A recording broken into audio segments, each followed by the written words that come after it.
पिछले एपिसोड में हमने जाना कि कैसे विदेशी आक्रांताओं ने भारत की सनातन संस्कृति को अपमानित करने के लिए हमारे मंदिरों को तोड़ा।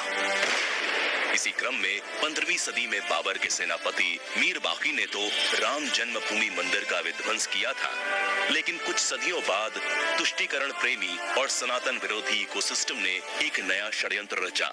उन्होंने भगवान राम के अस्तित्व पर ही सवाल उठा दिया।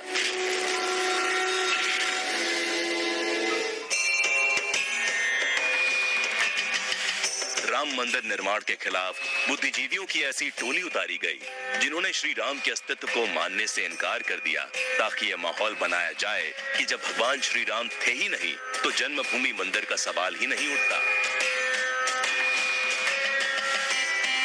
देश के तथाकथित बुद्धिजीवियों ने फैलाया भ्रम।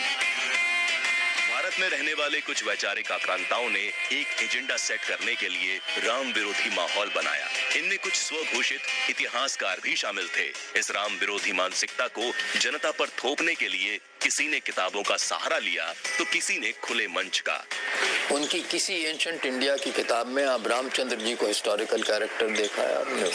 उसमें कहीं लिखा है कि रामायण स्टोरी जो है वो सही हुई, या रामचंद्र जी कोई रूलर थे अयोध्या के? अयोध्या कैसे शहर हो सकता है प्री हिस्ट्री में?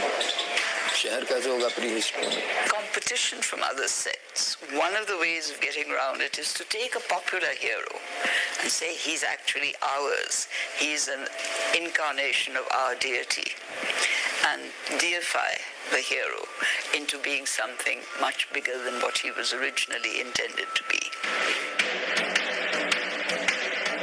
इतना ही नहीं, इसी इकोसिस्टम से जुड़े कुछ लोग कोर्ट तक में बयान देने पहुंच गए। वामपंथी इतिहासकार सुशील श्रीवास्तव ने माननीय न्यायाधीश के आगे कबूला की साक्ष्य के तौर पर पेश की गई उनकी किताब में संदर्भ के तौर पर दिए गए पुस्तकों का जिक्र उन्होंने उन पुस्तकों को बिना पढ़े ही कर दिया है। जेएनयू के इतिहास के प्रोफेसर सुप्रिया वर्मा ने ये स्वीकारा कि खुदाई से जुड़ी रडार सर्वे की रिपोर्ट को पढ़े बिना ही उन्होंने गलत होने की गवाही दे दी थी। एएमयू की प्रोफेसर जया मेनन ने तो ये मान लिया था कि वो खुदाई स्थल पर गई ही नहीं थी, लेकिन गवाही ये दे दी थी कि मंदिर के खंभे बाद में वहां रखे गए थे। राजनीति के लिए श्री राम के अस्तित्व पर उठाए सवाल। इस षड्यंत्र के मुख्य सूत्रधार थे वोट बैंक और तुष्टीकरण की राजनीतिक दुकान चलाने वाले नेता, जिनमें कांग्रेसियों का नाम सबसे ऊपर आता है। पूर्व कांग्रेस अध्यक्ष राहुल गांधी, तमिलनाडु से कांग्रेस की महिला सांसद ज्योतिमणि, कांग्रेस नेता कुमार केतकर, मणिशंकर अय्यर जैसे कई नेता हैं, जिन्होंने समय समय पर श्री राम के अस्तित्व पर प्रश्न उठाए। इतना ही नहीं, साल 2007 में तो कांग्रेस के नेतृत्व वाली यूपीए सरकार ने सागरमाला प्रोजेक्ट मामले में एक हलफनामा दायर कर वाल्मीकि रामायण और श्री रामचरितमानस में दर्शाए गए पात्रों और घटनाओं को काल्पनिक बताया था। श्री राम जन्मभूमि केस के दौरान तत्कालीन कांग्रेस नेता कपिल सिब्बल ने कोर्ट में भी ऐसे कई सवाल उठाए थे। आज भी राजनीतिक तुष्टीकरण में लिप्त नेता समय समय पर श्री राम के अस्तित्व पर सवाल उठाते रहते हैं।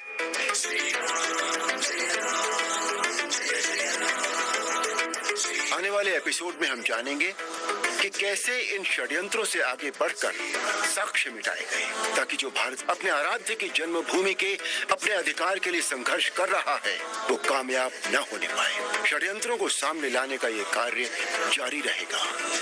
जय श्री राम।